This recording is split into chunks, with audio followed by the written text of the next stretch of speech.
Moi, je te remercie parce que voilà, j'ai couru derrière toi tout le temps que je suis ici. Tu n'as tellement pas le temps et là, on a pu se voir. C'est cool. C'est la famille. Voilà. Et tu dois leur dire quoi? Tu veux leur dire quoi? Ceux qui sont là-bas, Abidjan, c'est comment? Vraiment, Abidjan. Venez à Abidjan, il y a Loco, il y a Tchéké, il y Ah, a poulet il y a grillé. les Kedjedou aussi. Vraiment. Et surtout, il y a beaucoup de choses à se faire en fait. Voilà. Donc venez et puis Donc voilà. maintenant, là, tu sais quoi faire. Viens à Abidjan. Viens en Côte d'Ivoire. Viens en Afrique. Bonjour à toi. Je t'avais dit dans les premières vidéos que j'ai tournées que j'allais interviewer des jeunes entrepreneurs qui sont très motivants. Et vu que je suis à Abidjan, j'ai eu l'occasion de rencontrer un ami qui date du lycée et il a une très belle évolution qui m'inspire beaucoup. Et j'avais envie de faire cette interview-là avec lui pour qu'il nous partage un peu son aventure entrepreneuriale depuis qu'on s'est perdu de vue. Et vous allez voir que c'est super intéressant. Et je vais le laisser se présenter. On va rentrer tout doucement dans l'interview et j'espère que ça vous plaît. Donc, Ange, je te donne la parole. Tu vas nous dire un peu, tu vas te présenter d'abord et puis tu vas nous dire ce que tu fais actuellement. Et puis après, on va se poser des questions tranquillement pour essayer de comprendre un peu ton parcours.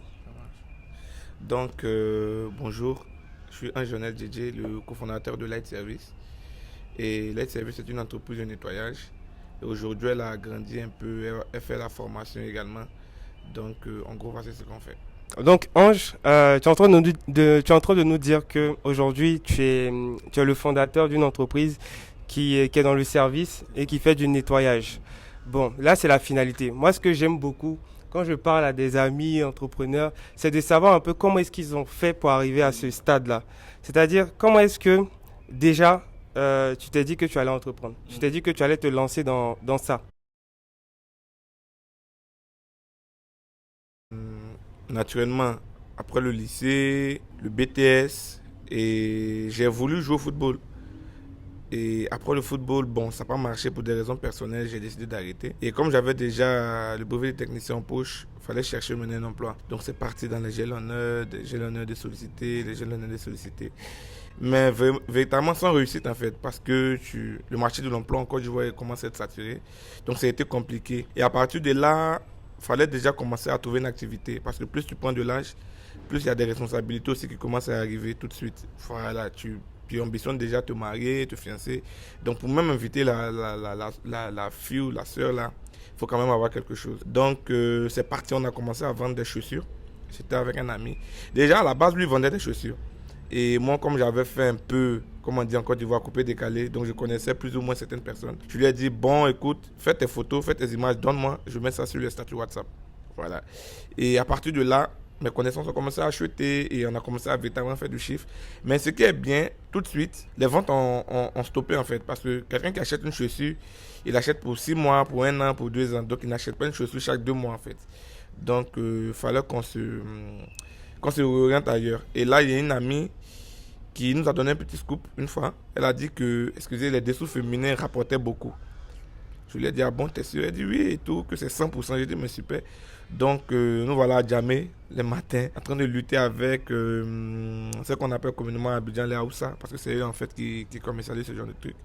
Donc, nous voilà lutter, les soutiens, les dessous féminins et tout, pour venir revendre au quartier. Ça a été vraiment un coup de choc pour certains. Ils m'ont dit, ah, c'est caressant que tu vas maintenant, mais bon. Après, comme j'ai dit, la motivation à elle seule suffit, quoi. Quand tu sais où tu veux aller, tu ne regardes pas qui a dit, qui n'a pas dit, quoi. Donc, du coup, on a commencé à vendre.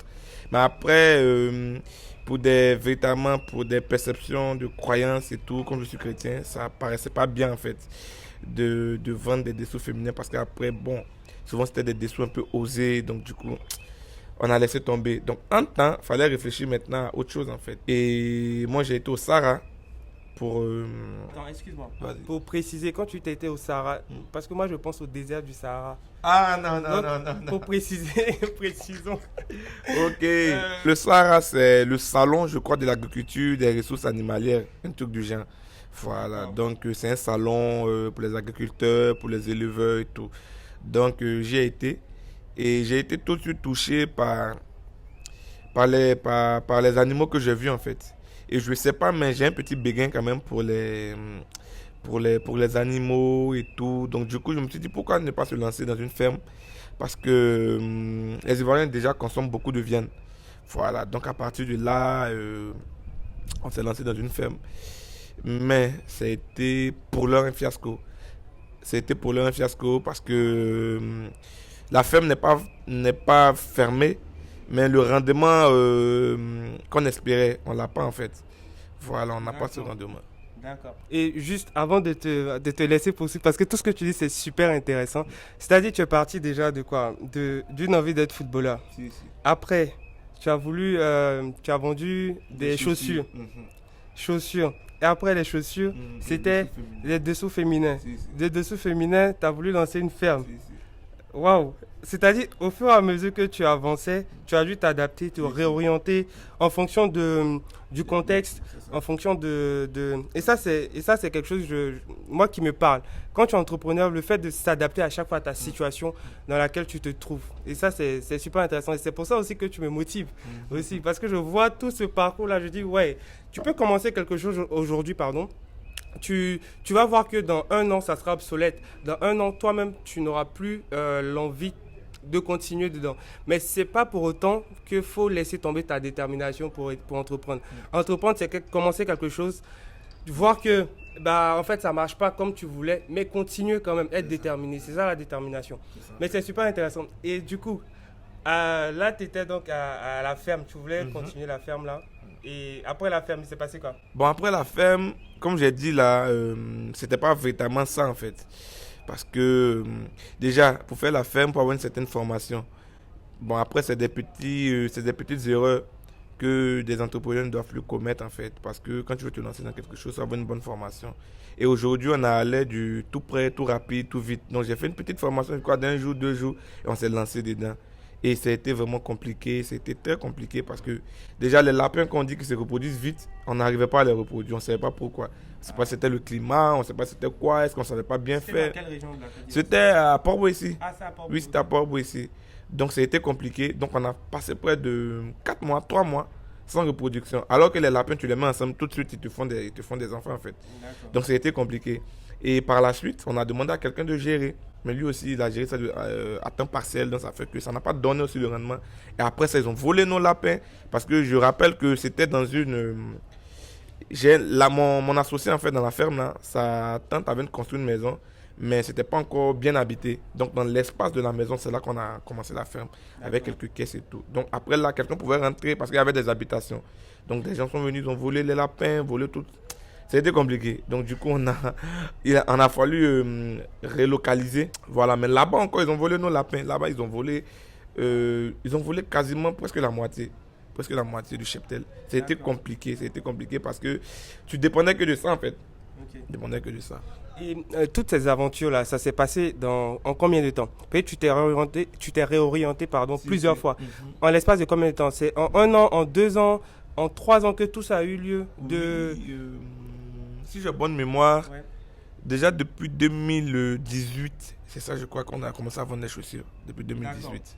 Donc 18 2018. à 2021, on est dans 3 ans en fait, c'est ça, non? Ok, 3 ans. Oui, C'est ça. oui, c'est Et ça. du en coup, fait. tu as une nouvelle société là que tu as Oui, lancée. elle est Elle née, est née en mars, pardon, en mai 2020. en mai 2020. Oui, Ok. officiellement. D'accord. C'est super intéressant. C'est très très intéressant ce que tu dis. Moi j'ai une question. Tu as dû te réadapter à plusieurs reprises.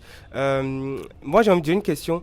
En termes de motivation, qu'est-ce qui t'a motivé pour pouvoir être aussi déterminé à te dire je vais de projet en projet? Pourquoi est-ce que tu n'es pas par exemple allé essayer de taper aux portes d'une entreprise et tu t'es mis tu t'es toujours dit non, je vais lancer cette idée, je vais lancer cette idée, et tu te donnais quand même les moyens de lancer cette idée là jusqu'à constater que ça marchait pas. Qu'est-ce qui a fait que tu étais aussi déterminé? Bon, Parce que quand tu lances une fois, Mm. que tu te plantes, deuxième fois tu te plantes, troisième fois tu te plantes, souvent tu as envie d'arrêter. c'est ça. Mais en fait, en Côte d'Ivoire, on dit quand un lion te poursuit, tu n'as pas la même manière de marcher comme quelqu'un qui marche librement. Donc, pour dire que les challenges de la vie vraiment t'obligent à bosser. À bosser. Et comme j'ai dit tout à l'heure, là, le marché de l'emploi en Côte d'Ivoire, il est saturé. J'ai même fait des tests dans des call centers. Voilà, j'ai fait des tests et à la dernière minute, on m'a laissé. Mais bon, c'était le plan de Dieu, donc du coup, voilà. D'accord. Donc en gros, ce que je comprends, c'est que quelque part, tu n'avais pas le choix. C'est ça. n'avais pas le choix. Et ça, c'est... Ouais. C'est vrai que souvent, on dit ça en entrepreneuriat, on se dit, pour pouvoir avancer, dis-toi que tu n'as pas le choix. Il n'y a pas de plan A, plan B, plan C. Tu n'as qu'un plan A, tu n'as pas le choix et c'est ça qui te fait, tu dois foncer. Et c'est un peu ce que je retrouve un peu dans tes dires. Revenons un peu à ton projet maintenant, ton petit bébé qui marche plutôt bien. Et j'ai même vu une interview de toi dans une télévision très, très reconnue ici, Live TV, où tu as expliqué un peu ton parcours, très inspirant. Donc tu vas nous dire un peu d'où est venue cette nouvelle idée-là, de ta nouvelle entreprise. Voilà, je te laisse. D'accord. Comme j'ai dit, j'étais à l'étape de la ferme. Et quand la ferme a commencé à véritablement donner du mauvais fruit, on réfléchissait déjà tout de suite à qu'est-ce qu'on allait faire. Parce que je suis le gars sans prétention. Les idées émergent en fait. Les idées émergent. Donc ça fait que naturellement, tout de suite, je peux avoir 10 idées en fait. Voilà. Mais je cherchais quelle est l'idée en fait qui allait cartonner. Qui allait cartonner. Parce qu'après, les sentiers battus aussi, souvent, c'est des choses à ne pas s'y mettre. Parce que quand les gens font déjà des choses que tu te mets par la mode, c'est compliqué. Donc j'ai mon associé d'aujourd'hui qui, en fait, à la base, voulait faire le lavage. Voilà. Abidjan ici, Désiré connaît, c'est-à-dire qu'on va laver les voitures et tout là. Et moi, j'ai pas été très emballé parce que bon, c'est assez répandu dans la ville en fait. Voilà, à chaque coin de rue, il y a un lavage. Donc du coup, pour trouver encore des clients, c'est compliqué. Donc, j'étais pas très emballé. Et une fois, du retour de lui, on bavardait. Et on est arrivé à un coin où il y avait des étages. Et comme je vous l'ai dit, dès l'entendre, je suis très croyant. Et là, tout de suite, j'entends le Saint-Esprit qui me dit, mon petit, regarde là, regarde cet étage-là. Tu vois, il y a des gens qui habitent dans cette maison, mais en fait, ils n'ont pas de servante. Ils n'ont pas de servante. Donc, comment est-ce qu'ils font leur ménage? Ils font leur ménage. J'ai dit, mais tiens, j'ai dit à mon gars, tu vois l'idée que je viens de recevoir là? Et on bavarde, on papote. Parce qu'en fait, à Abidjan, en Côte d'Ivoire, il y a une évolution de la classe moyenne. Donc, de plus en plus de personnes bougent et tout. Donc, n'ont même pas le temps de faire le ménage. C'est un peu comme chez vous là. Donc, du coup, la Côte d'Ivoire commence à ressembler à Paris maintenant et tout. Donc, du coup, voilà. L'idée c'était ça. Comment ils font pour nettoyer à la base leur douche? À la base, c'était leur toilette. C'était même pas la maison. Voilà, parce qu'on est dans un quartier populaire à Port-Boué. Donc, déjà, les gens vont pas te laisser forcément rentrer dans leur maison. Donc, c'était pour leur toilette. Et c'est comme ça que l'idée m'est venue du Seigneur. Et on s'est lancé tout de suite. Et vraiment, moi, si j'ai un petit conseil déjà à donner, c'est d'être assez proactif. Moi, je ne suis pas du genre à dormir sur des projets. C'est pour ça que les gens ont l'impression que je fais 100 choses à la fois. Parce que dès que j'ai une idée, paf, je me lance. Dès que j'ai une idée, paf, je me lance. Donc, on s'est dit, il faut qu'on lance. Et mon associé a été très séduit. Mais moi, j'avais plus de sous, en fait. Parce que tout mon argent était rentré dans la ferme et tout là. Donc, il m'a dit, je vais me sacrifier. Lui, il était stagiaire dans une entreprise étatique là. Et il avait une prime de 45 000. Donc, vous vous imaginez, quelqu'un qui travaille à 45 000. Est-ce que tu vas aller encore toquer à la porte pour avoir 45 000? C'est compliqué. 45 000, je précise, c'est 90 euros. Hein. Voilà. Donc, pour des personnes d'un certain âge. Et lui, il avait le master même. Il avait le master en histoire. Et c'est ça, en fait, qui est beau dans l'histoire. Donc, quand il a reçu sa prime, il a pris 30 000 sur les 45 000. Et on a commencé à faire les achats. On a acheté les brosses, on a acheté du matériel et tout. Et là, tout de suite, on s'est lancé. Donc, on a commencé à coller des affiches pour dire qu'on nettoie les toilettes, les WC. Bon, on dit WC encore, tu vois. Voilà. Donc, on a démarré. Mais je rappelle que quand on a commencé, moi qui avais arrêté les études, je venais de reprendre les cours, en fait. Donc, je venais de me réinscrire en licence en cours du soir. Quoique, pendant que mon associé était en master. Donc, deux diplômés, bon, en Côte d'Ivoire quand même, mais c'est de grands diplômes, la licence et le master, en train de nettoyer les toilettes. Je ne parle pas des maisons encore, je parle seulement des toilettes. Des toilettes. Et là, on a commencé, c'était 1000 francs. 1000 francs, voilà. Donc, on a recruté deux personnes là. Je crois même c'est deux personnes. Oui. Et une personne même, je crois. Ouais. Donc, voilà. Et cette personne-là, excuse-moi, cette personne-là, c'était juste au début que vous l'avez C'était juste au début, Ok. c'était juste au début. C'était une sœur de l'église en fait, D'accord. avec qui on bavardait et tout. Donc tout de suite elle a été emballée. Donc on partait nettoyer, on a bossé dans les toilettes et tout, nettoyer. Et je crois 3 jours, je crois 3 jours après, comme on était déjà un peu actifs sur les réseaux sociaux, on nous appelle à Cocody. C'était une carte de banque même en fait qui nous appelle. Et là elle dit que c'est pas pour les toilettes, mais c'est pour toute la maison. Est-ce que vous voyez le saut? qu'on fait. C'est un saut parce que des gens qui sont habitués à nettoyer des WC, des toilettes, tout de suite on les appelle pour un studio. C'est un studio. Ouais. Et là, ça crée justement un nouveau business case en fait. C'est ça en fait. C'est ça. Tu t'es dit, bon, finalement, il y a des gens qui sont Ils intéressés, sont intéressés. pour les maisons. Et surtout que Abidjan, c'est pas pour catégoriser un peu les classes sociales, mais il y a, si vous voulez, hein, bon, en Afrique, dont tout le monde le sait, il y a des gens qui sont un peu huppés et il y a certains qui n'ont pas les moyens. Et les quartiers dans lesquels nous on habitait, si nous on habite pour le moment, c'est vraiment des quartiers populaires. Et donc, des gens pour débourser une certaine somme, c'est compliqué. Donc, à Port-Boué, les douches, c'était 1000 francs. Mais tout de suite, quand la dame nous a appelé à Cocody, on a senti le truc en fait. Et là, mon associé était réticent pour dire non, on n'est pas encore prêt. On a commencé avec les WC, on n'a qu'à rester 9 bout de chemin. Moi, je lui ai dit, comme je vous ai dit, moi je suis très speed. Je lui ai dit non, on n'a qu'à y aller. Même si on n'a personne, nous on n'a qu'à partir. Donc c'est comme ça que nous on est partis. Hein. 2 diplômés, licence, master, en train de nettoyer le studio de la dame. Hein. Le studio nettoyé bien et tout, et tout, et tout, et tout. Et elle nous a donné un pourboire. Je crois que c'était 500 francs. Ouais, c'était vraiment, ça nous a fait plaisir parce que ça montrait que on a une idée et l'idée plaît en fait. Et tout de suite sur les réseaux sociaux, il y a quelque chose même que je veux signifier. Il y a quelqu'un qui a fait un retour sur un site de consommateur ici et des gens ont été tellement touchés qu'une dame nous a écrit et dit je veux même pas consommer je veux même pas j'ai pas besoin de votre service, mais je vais acheter du matériel pour vous offrir parce que voir des jeunes ivoiriens se dépouiller en quelque sorte de leur diplôme, de toutes ces choses là et se mettre à faire ce on peut appeler je sais pas moi, le mauvais travail, ben voilà, et tout, ils sont en train de le faire. Et elle nous a remis 10 000 francs pour acheter du matériel. Elle n'a pas utilisé nos services, on l'a jamais vu. Elle nous a fait voilà quoi, une transaction mobile. Ouais. On a pris les 10 000 pour acheter. Donc c'est à partir de là que on a démarré. Quelle belle histoire, quelle belle histoire. Donc tu as dit tout à l'heure, très inspirant, tu as dit tout à l'heure qu'il y a la dame, moi c'est ce que je vais retenir. Il y a la dame qui vous a offert 10 000, malgré qu'elle n'a même pas utilisé votre service comme ça gratuitement. Et en fait c'est souvent ça. Souvent quand on a un projet, et ça on retrouve ça beaucoup dans les personnes qui recherchent un financement. Très souvent on a un projet, on se dit pour lancer le projet j'ai besoin de financement. Et ça nous bloque. À cause de ce financement là on ne lance pas le projet. Alors que c'est pas le bon état d'esprit à avoir à mon sens. Tu vois par exemple toi, tu as lancé le projet, vous êtes allé et vous avez eu quelqu'un qui est venu vous soutenir comme ça. Et très souvent c'est comme ça.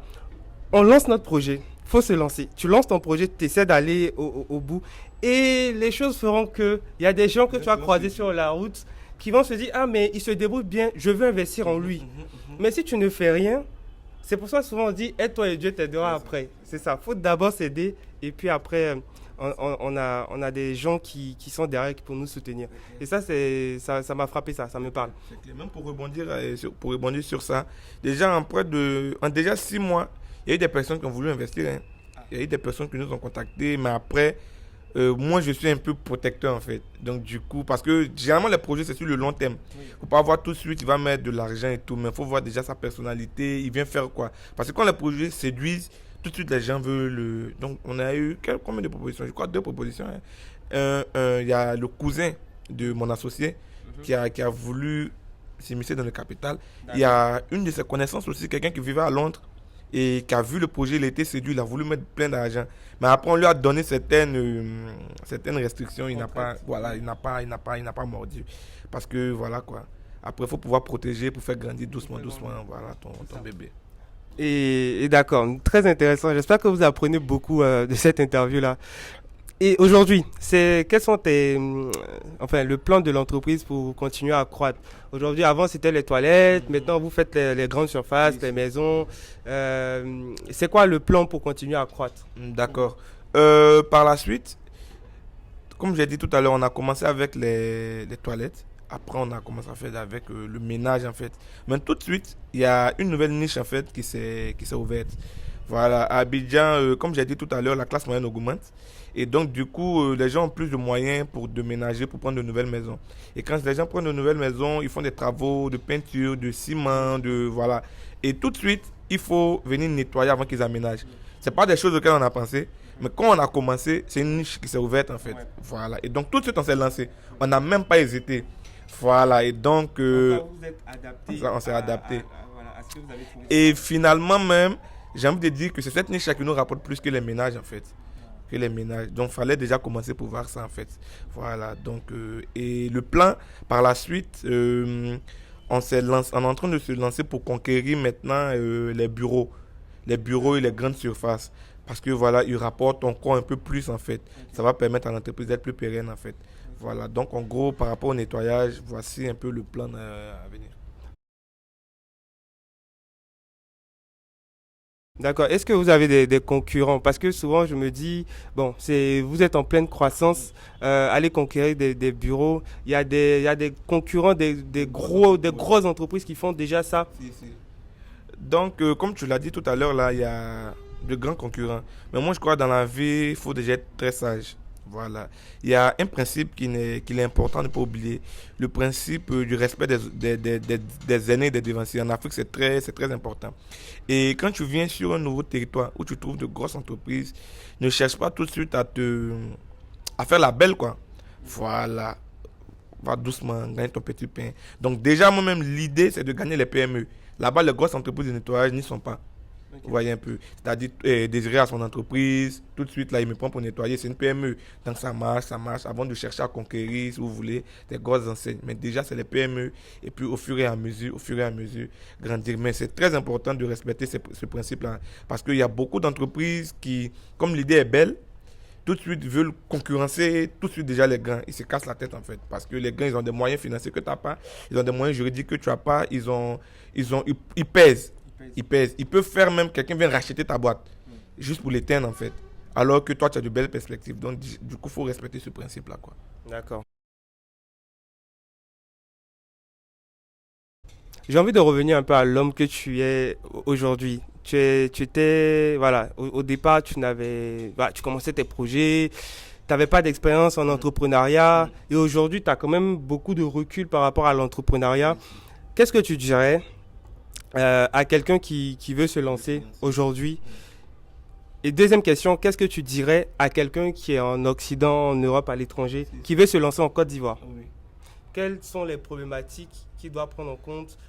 Voilà, à quoi il doit faire attention, tout ça? D'accord. Déjà, c'est une très belle question.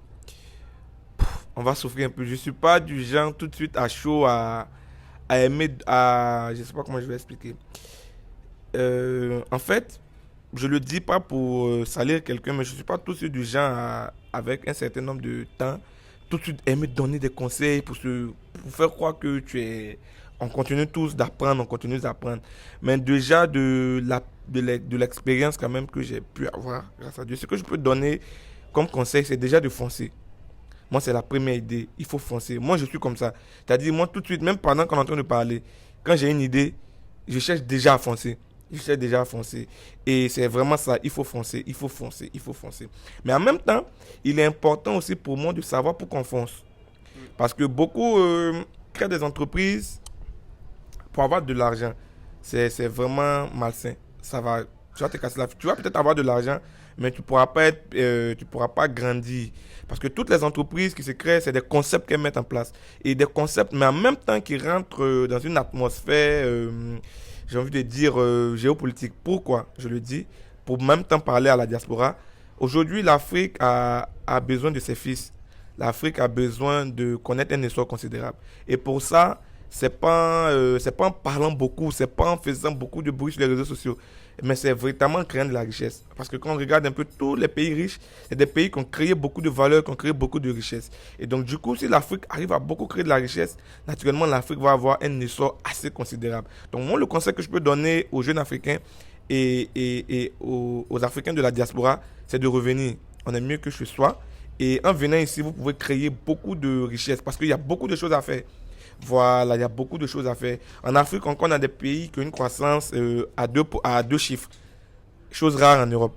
Voilà, donc ici, il y a beaucoup à faire. Il y a des routes à faire, il y a des entreprises à créer, il y a des domaines qui ne sont même pas encore exploités. Le domaine du ménage à domicile, c'est tout nouveau. C'est vrai qu'on a démarré, mais vous pouvez venir et puis ensemble on se met et puis on grandit en fait. Donc déjà, pour entreprendre, il faut déjà voir l'Afrique. Moi, c'est ce que je dis toujours. Quelqu'un qui veut entreprendre n'a qu'à voir l'Afrique. Il ne faut pas qu'il entreprenne pour lui-même et sa petite famille, mais qu'il entreprenne pour l'Afrique. Parce que quand tu prends Coca-Cola, quand tu prends, je ne sais pas moi, des grandes entreprises, pour ne pas citer des noms, C'est des entreprises qui soutiennent les États, qui soutiennent des pays. Donc aujourd'hui, Light Service, demain, pourra soutenir la Côte d'Ivoire, pourra soutenir d'autres pays. Et donc pourquoi pas vous, avec vos belles idées, vous pouvez aussi soutenir l'Afrique en fait. Je pense que je ne vais même pas rajouter quelque chose sur ce que tu as dit. Tu as tellement bien parlé, c'est tellement bien dit également. Parce que effectivement, c'est en Afrique que tout se passe. La vie, le monde de demain, sera tourné vers l'Afrique. Et c'est une très très belle conclusion, j'ai envie de dire. Je pense qu'on va s'arrêter là pour cette interview-là. J'espère qu'en tout cas que tu as vraiment apprécié ça. Si tu as envie d'en savoir plus sur lui, l'homme qu'il est, tu peux m'écrire directement.